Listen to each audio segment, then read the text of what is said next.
Yo mga repa, pag-uusapan natin ngayon ang Haring Hachimura ng Lakers. Grabe, akala mo kung sino lang tong si Rui nung una. Pero tignan nyo naman, halimaw pala pagdating sa playoffs. Akalain mo yon, pati si Luka napatalon sa upuan sa sobrang bilib. Ibang klase itong si Hachimura. Sa regular season, chill-chill lang ang stats niya. Mga 11.5 points per game lang. Pero pagdating ng seryeng to, biglang naging 14.8.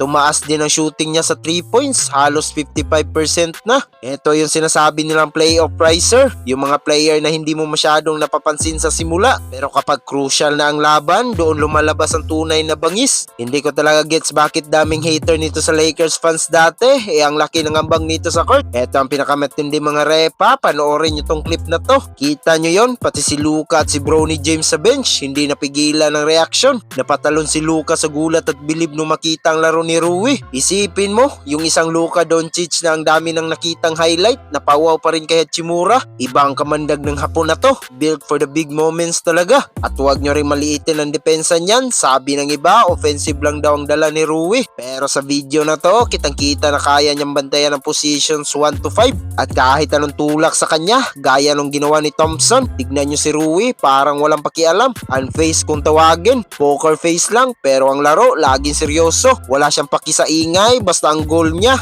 itumba ang kalaban. Sa game na to, 21 points ang tinira ni Rui, 5 3 out of 7. Halos hindi nagmimintis, parang naka-cheat code. Ngayon tapos na sila sa Rockets, OKC naman ang sunod na misyon. Tignan nyo, kakayanin kaya ni Hachimura na panindigan tong init niya? O baka tsamba lang to? I-comment ka naman sa baba kung Rui Hachimura na ba ang bagong paborito nyo sa Lakers. Huwag nyo rin kalimutan mag-like at subscribe para lagi kayong update sa mga kwentuhan basketball. Hanggang sa muli, peace out!